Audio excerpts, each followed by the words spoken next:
नमस्कार, चौथा item digital news में आपका बहुत बहुत स्वागत है। मैं हूं आपके साथ अर्जुन। अब वक्त हो चला है मधुबनी जिले की आज की खास खबरों का। पहले डालते हैं एक नजर आज के हेडलाइंस पर। भारतमाला प्रोजेक्ट के तहत NH 527A निर्माण के लिए भूमि अधिग्रहण में अनियमितता के विरोध में आज लखनऊ प्रखंड अंचल कार्यालय पर भूस्वामियों ने दिया धरना। मुख्य सड़क किनारे अधिग्रहित जमीन का आवासीय और बाजार क्षेत्र की जमीन का व्यवसायिक मुआवजा भुगतान के लिए वीडियो के मार्फत DM को सौंपा ज्ञापन। जब डीजे पर लगा प्रतिबंध तो युवक ने परिवार चलाने के लिए शुरू किया अवैध शराब का कारोबार। गुप्त सूचना के आधार पर पुलिस ने नगर पंचायत झंझारपुर के वार्ड 5 कनौली स्थित घर से बरामद किया 28 बोतल विदेशी शराब। कारोबारी को गिरफ्तार कर दिया जेल।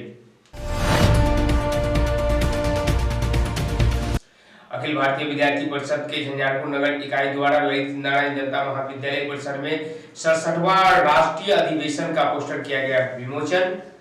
जिला संयोजक विष्णु विज्ञान झा ने बताया कि मध्य प्रदेश के रानी दुर्गावती नगर जबलपुर में होगा विद्यार्थी परिषद का 67वां राष्ट्रीय अधिवेशन।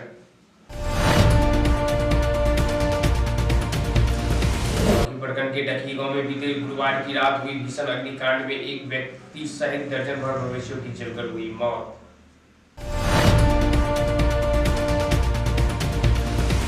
लौकी में 35 लीटर विदेशी शराब के साथ बाइक सवार तस्कर चढ़ा पुलिस के हत्थे। अग्रामर थाना क्षेत्र के महथौर गांव निवासी है धराए शराब तस्कर।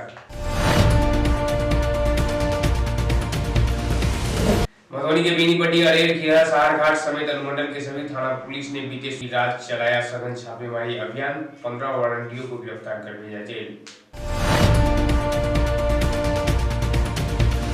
मधुबनी के रहिका थाना पुलिस ने अलग अलग मामले में फरार चल रहे 4 अभियुक्तों को गिरफ्तार कर भेजा जेल। थानाध्यक्ष अरुण कुमार ने की है पुष्टि।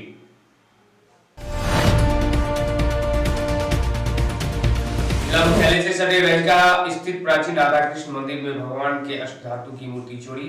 मंदिर के मेन गेट का ताला तोड़कर अज्ञात चोरों ने घटना को दिया अंजाम। झंझारपुर के चर्चित एडीजे पुलिस प्रकरण में आरोपी पुलिस कर्मियों के वकील ने झंझारपुर व्यवहार न्यायालय के कार्य प्रणालियों पर लगाया गंभीर आरोप। कहा यहां की निचली अदालत में बेल रिजेक्ट होने के बाद सत्यापित कॉपी देने में जानबूझकर की जा रही है लेट लतीफी। अब खबरें देखिए विस्तार से। भारतमाला प्रोजेक्ट के पैकेज 3 के तहत बिदेश्वर स्थान से भेजा तक बनने जा रही NH 527A के लिए भूमि अधिग्रहण को लेकर रैयतों ने भू अर्जन पदाधिकारी के खिलाफ मोर्चा खोल दिया है। अधिग्रहित जमीन का सही से वर्गीकरण नहीं किए जाने और भूस्वामियों को जमीन का उचित मुआवजा नहीं दिए जाने के विरोध में आज रैयतों ने लखनऊ प्रखंड अंचल कार्यालय पर किसान संघर्ष समिति के बैनर तले एक दिवसीय धरना दिया।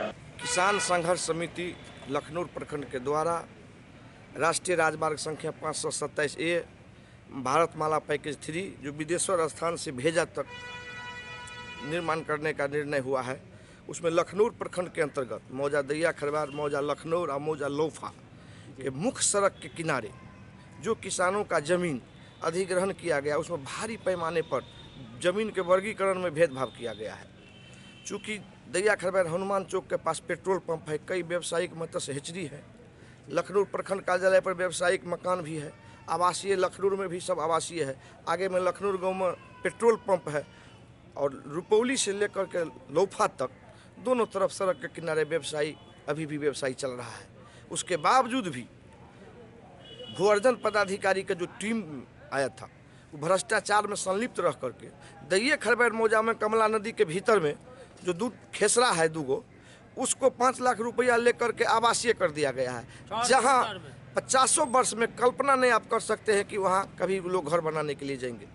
और यह जो मुख्य सड़क है PWD का जो झंझारपुर से मधेपुर की ओर जाती है, दोनों तरफ जो जमीन अधिग्रहण किया गया है, जो आप देखिए रहे हैं कि आवासीय है और व्यावसायिक है, उसके बावजूद भी वर्गीकरण में भेदभाव करके उसको कृषि योग्य भूमि बना दिया गया है, कम मुआवजा उसको अथी किया गया है। उसी के विरोध में हम लोग आज किसान संघर्ष समिति के बैनर तले किसानों के आह्वान पर आज हम लोग समर्थन देने के लिए आंदोलन में आए।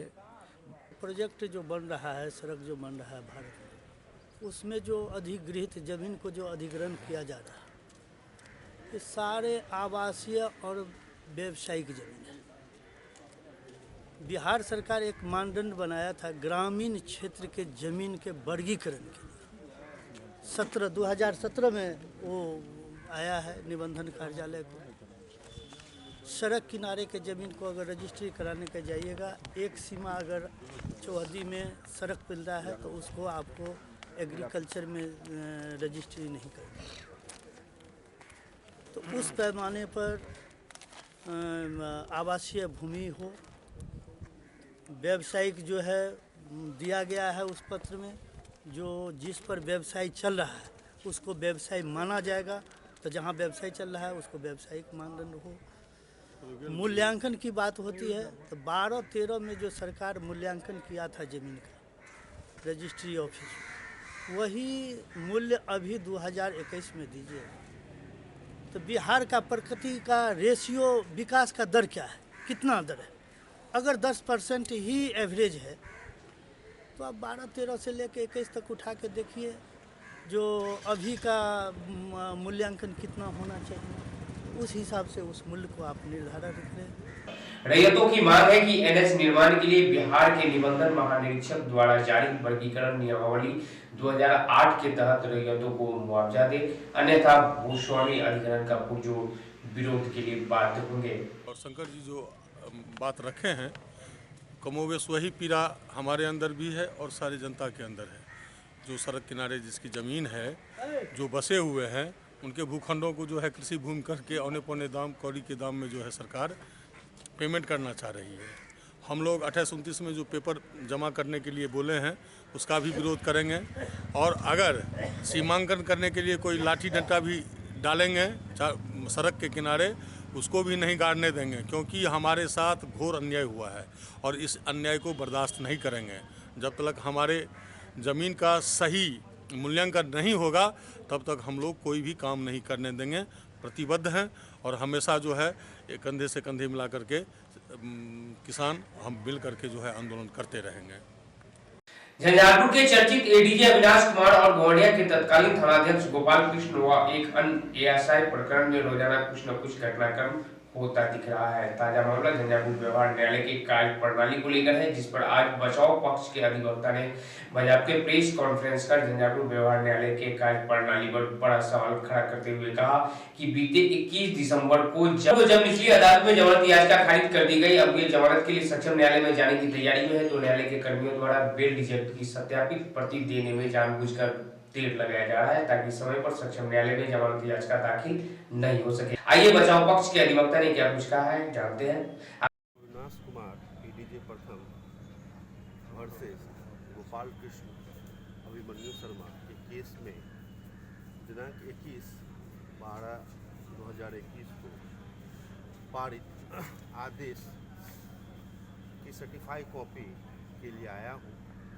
इस सर्टिफाई कॉपी के लिए हमने कल ही 22/12/2021 को फर्स्ट एप्लीकेशन आवेदन दिया और इमरजेंसी में दिया, ताकि मैं आज उनका बेल सक्षम न्यायालय में फाइल कर सकूं। यहाँ अभी 3 बज चुका है और 2:30 बजे से पहले तक ही आप कोई भी बेल फाइल कर सकते हैं, और जिसमें उस सर्टिफाइड कॉपी के बिना आप बेल फाइल नहीं कर सकते।